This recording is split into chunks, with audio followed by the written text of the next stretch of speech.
Satnam, everybody. Satnam. Welcome to Kundalini Yoga, Saturday morning. My name is Mahanraj Kaur, and I am so happy to see you and to share this practice with you today.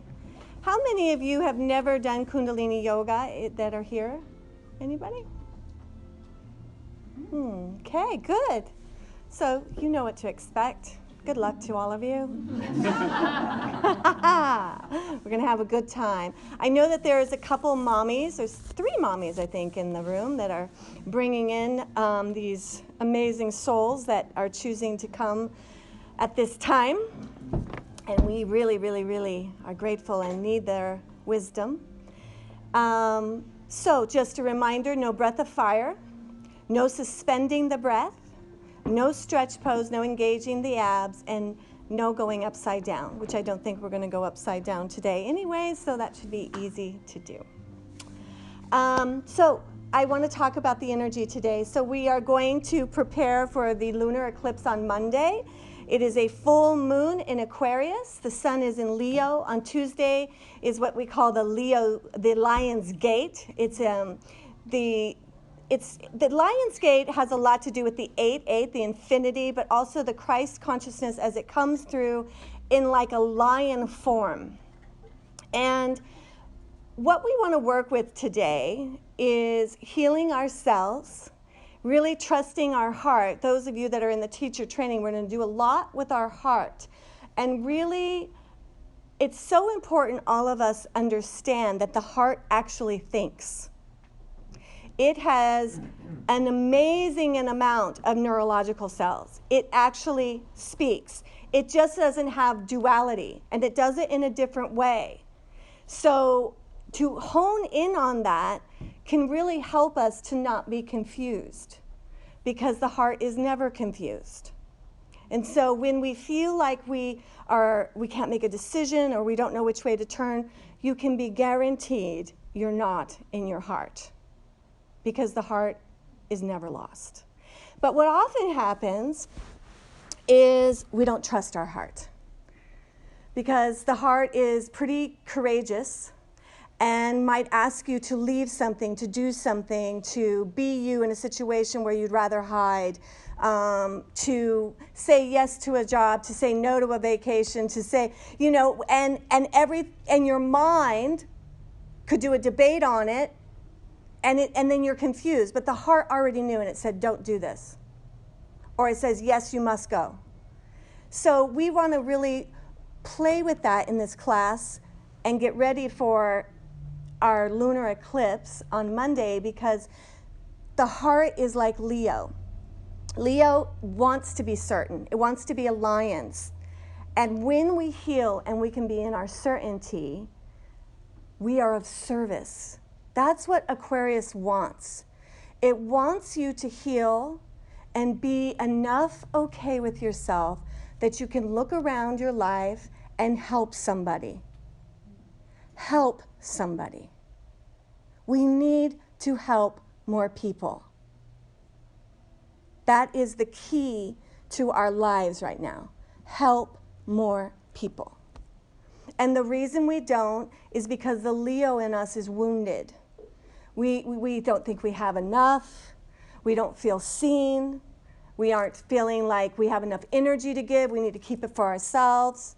Well, when we do this work on the Leo part of our personalities, we can rise up. But I want us to take into consideration, you know how I love fairy tales and stories. So here's how we're going to really understand this energy we're going through in the next 4 days. The Lion King. Has anybody ever seen The Lion King? A few of us, right? Okay. So I want you to think about Simba. And Simba is looking at Mufasa, and he's just thinking, one day it's going to be me, and it's going to be easy because I'm just so cute and I'm just so powerful, and he just can't wait. Remember that song? I just can't wait to be king, right? But he really doesn't get yet what being a king is all about. And he has to go on this journey. And he has to lose himself. He has to lose all faith in who he is and his kingdom to finally find the king that Simba really is. And he's a good and holy king. But when he comes back to be that Aquarian energy, to take care of his kingdom, to bring them back into wholeness, he's got to fight Scar. And Scar's that part of our personality who does not want to work to be king. He wants to manipulate to be king. He wants to, connive his way to be king. And here's the thing with Scar. He thinks he deserves it. You don't deserve anything in some way, right? You deserve your vibration. And that is up to you. And so Simba had to go on a journey and raise his vibration. He was already that sweet innocence, his beauty. He had such a beautiful soul. But he didn't have a lot of backing power, right? He didn't have a lot of grit. And he was sort of spoiled, which happens when you have a really good mama like Nala and Mufasa, and you have a nice, plush little cave to live in, and you've never really had to worry about anything. Happens, right? But what we find out is Simba actually does have a lot of grit when it comes to his heart. He does go through that hero's journey where he feels sorry for himself. And how could this be happening to me? And then Kuma Matata, fuck it, right? I'm just going to go to the jungle and eat flowers. Who freaking cares, But then something inside of him, just like all of us, there's a point right in our 20s oftentimes where you kind of get a load of yourself and you're like, cha-ching, And then you realize, I want more than that. And that's what happens for Simba, and that's what's happening for us in this 4 days. We need to heal whatever it is so that we can be the lion and the lioness, we can be the king and the queen, and be of service to our pride. Every one of us has a pride, whether they're friends or colleagues or family. And just like Simba, not everybody in the pride is a lot of fun. You're always going to have a Scar or those weird little hyenas. Everybody has it, right? But if you're lucky enough and you trust your heart, and there's that great scene, right, with Rafiki, the monkey, right? And he's sitting there with Simba. When Simba doesn't realize he's become a man. He's still thinking in his head that he's a cub. And when he looks into that water, he sees his dad because he's become this beautiful king. And what does Rafiki say? He's living inside of you, Simba. That's you today. Sometimes we get caught in the story of what happened when we were children, or sometimes we're caught in a story of what happened in our 20s, or when the last relationship, I wasn't seen, I got cheated on, I got dumped, or whatever. It's like, I can't tell you how many people I've sat in front of in counseling, and it's like, and how long ago was that? 20 years. And I'm like, ouch! And that's where your kingdom still is. Okay, let's get to work, right? So that's why we do this Kundalini yoga, because we need to elevate out of that, because time is tricky. That's what this Master Yogi Bhajan teaches us.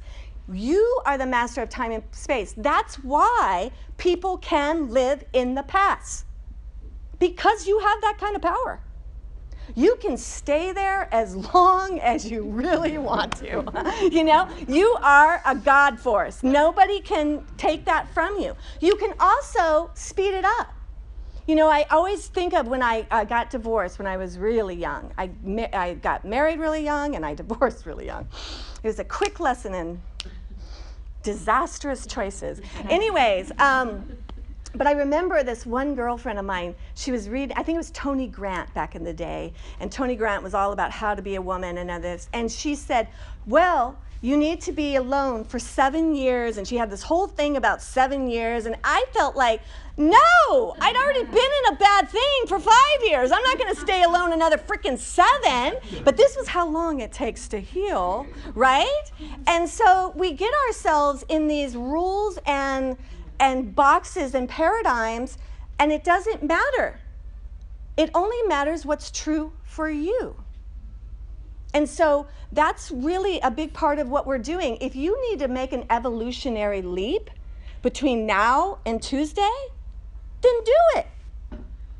You are a huge God force.